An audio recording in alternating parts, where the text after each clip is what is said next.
안녕하세요. 치킨스탁입니다. 자, 오늘은 가볍게 워렌 버핏 이야기를 조금 할 겁니다. 워렌 버핏 이제 주식을 잘하죠. 근데 예전에 나에게 큰 가르침을 준 두 명의 스승이 있었다. 스승 이야기를 할 건데요. 한 명은 익히 아시는 버핏의 대학교 선생님인 벤저민 그레이엄, 가치 투자의 창시자. 그리고 또 한 분은 이제 필립 피셔, 성장주 투자의 아버지. 그래서 이 두 분의 철학을 합치면 워렌 버핏이 된다고 하는데, 버핏 자신이 이제 이 자신을 만드는 이제 레시피의 비율을 공개했는데 85% 그레이엄, 15% 피셔라고 했습니다. 근데 너무 비율 차이가 많이 나잖아요. 양념반 프라이드도 반반인데. 그래서 이번 시간에는 도대체 왜 그레이엄이 85%인가를 이야기해 보도록 하겠습니다. 일단 피셔 형은 좀 나가 있고요. 과거에 이제 버핏은 자기 수완으로 돈을 이제 다양한 방법으로 벌었죠. 벌다가 이제 학교에서 벤저민 그레이엄한테 수업을 들었고 가치 투자에 입문하게 됩니다. 벤저민 그레이엄은 뭐 나름 좋은 교수였지만은 본인이 이제 투자를 실패한 뒤에 이 가치 투자라는 이론을 고안해내게 되죠. 그래서 최초의 가치 평가 시간에 다루었듯이 벤저민 그레이엄은 이제 여러 정의를 명확하게 하고 시작했습니다.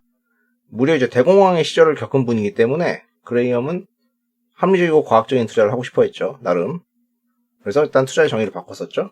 투자는 이제 광범위한 분석과 적절한 수익, 원금의 안정성, 이거에 부합하면 투자고 아니면 투기다. 이렇게 정의를 했죠. 그 뒤에 이제 가치를 평가하려고 했습니다. 그래서 투자는 밸류 베이스인데, 밸류는 팩트, 팩트는 determined by number. 이제 숫자로 결정된다. 그렇게 해서 회사들을 분석을 했고, 밸류의 측정 방법인 PER, PBR 이런 지표가 나왔죠. 그래서 이렇게 해서 측정된 밸류를 회사 밸류 정한 다음에 밸류 대비 싸게 가자, 안전마진을 확보해서 그래도 좀 더 수익을 낼 수 있는 안전층을 확보하는 거에 관심을 뒀었죠. 본인이 된통 손해를 봤었기 때문에 일단 안 망하고 이렇게 그런 거에 최우선 가치를 뒀습니다. 그레이엄 같은 경우에는 PBR도 자기 스스로 정해가지고 수년금만 따로 계산해가지고 구할 정도였죠. 이제 그레이엄의 투자는 저평가 자체에 되게 주목을 했었죠. 어떤 저평가가 이루어져 있으면 저평가는 기회다. 이거는 해소가 된다. 이런 생각을 했고, 그래서 여기 이렇게 회사가 밸류가 측정이 돼 있으면 이거보다 이렇게 싸게 사서, 이게 뭡니까? 안전마진이죠. 이게 이제 실현되는 이런 방식의 투자를 했었죠. 그래서 회사가 저평가돼서 이걸 샀어요. 근데 이게 이제 오를지 안 오를지를 내가 알 수가 없기 때문에 뭐 그런 게 한두 개여야 될지 말이죠. 그래서 필요 이상의 분산을 하게 됐죠. 이 계란이 뭐가 깨어날지 모른다. 그러니까 여러 개를 막 담아 놓는 거죠.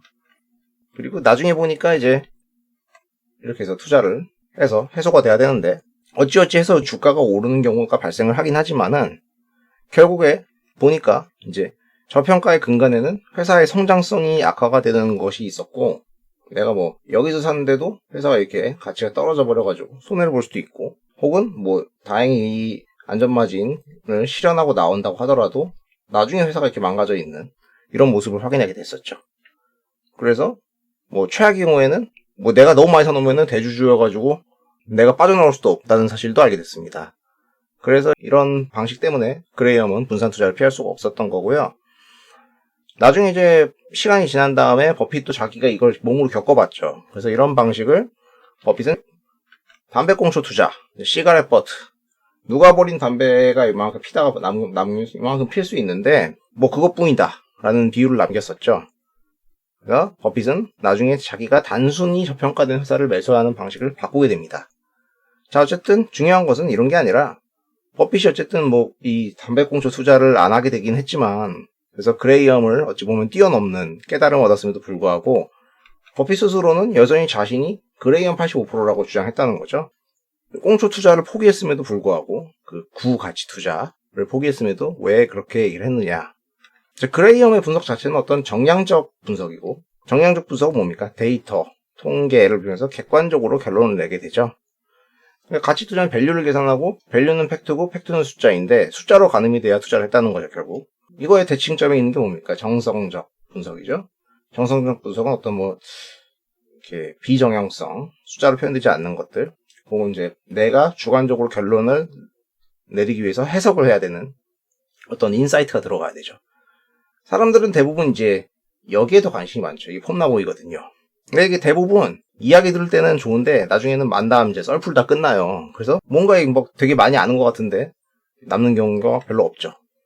그래서 가치를 구성하는 요인이라는 게 이제 그레이엄이 최초에 주목했던 것은 순자산 가치, 이제 자본의 가치, 그리고 회사가 수익을 버는 수익의 가치를 봤었는데, 여기까지가 단순 저평가라고 했을 때 단순 저평가가 쇠퇴하고 있으니, 매력이 사라지고 있으니 이제는 이 사람들이 성장 가치를 보게 됐죠. 버핏이 여기까지 오게 된 거고요. 뭐 현재의 시장처럼 극단적으로 미래의 성장 가치만 보는 시대가 됐다고 하더라도 설사, 그래도 뭐 어떤 투자를 할 때에는 계산이 필요하다. 계산이 있어야 어떤 이제 기준이 나오고, 기준이 있어야 이제 기준 따라서 의사결정을 할 거 아닙니까? 그래야지 뭐 안전마진을 계산할 거니까요. 요거 베이스로 이제 안전마진을 계산하는 거죠. 여기 이제 시장을 나타내는 캐릭터, 미스터 마켓이 있어요.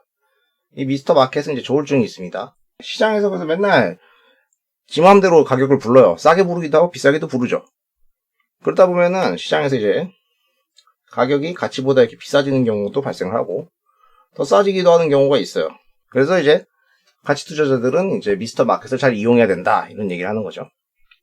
근데 내가 어디서 왜 들어가서 왜 나가야 될지를 알아야 될 거 아니에요. 그 가이드라인이라는 게 가치였고, 가치는 숫자 베이스로 계산하는 거였는데, 뭐 이제 유동성이 많고 버블이 끼게 되면은 주가는 좀 하염없이 많이 오르기 때문에, 이제 가격이 막 이렇게 오르기 때문에 여러 막 이제 탐욕을 기반으로 새로운 논리들을 막 만들죠. 아, 이건 갈 수밖에 없다, 뭐 이런 얘기를 하다가, 근데 뭐 무한정 가져간다? 그러다 나중에 이제 떨어지기 시작하면 현실을 처음엔 부정하고, 나중에 공포감이 지배하고, 그러다가 뭐 못 파는 경우에는 매도할 거 이러면서 좌절하는 경우가 생기죠. 뭐 최근에 비트코인 광풍이 왜 어려웠겠어요. 그 상품을 그 자체로서는 어떤 가치가 있는지 가늠할 수가 없으니까. 그러니까 어려운 거죠.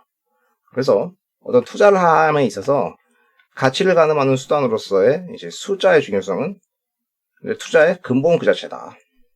근본이다. 사실 난 숫자만 보면 머리 아프시다 하는 분들이 사실 되게 많죠, 주식판에는. 근데 죄송하지만은 이거는 이제 사실 어떤 대단한 이공계적인 레벨의 뭐가 아니죠. 그래서 산수죠. 단순 계산들의 연속. 가령 뭐 PER을 구한다. PER은 시총을 순이익으로 나눈 것이다. 이건 나누기잖아요. 미래의 성장률을 계산한다. 이거 뭐 곱하기잖아요. 이거 어렵지 않다. 그래서 이런 의미를 갖고 있는 거죠. 벤저민 그레이엄이 85%의 워런 버핏이라는 것이. 자, 오늘은 버핏이 왜 자신을 벤저민 그레이엄의 85% 기여했는가에 대한 내용에 대해서 알아봤습니다. 다음 시간에는 나머지 15%를 지배하고 있는 필립 피셔에 대한 이야기를 해보도록 하겠습니다. 시청해주셔서 감사합니다.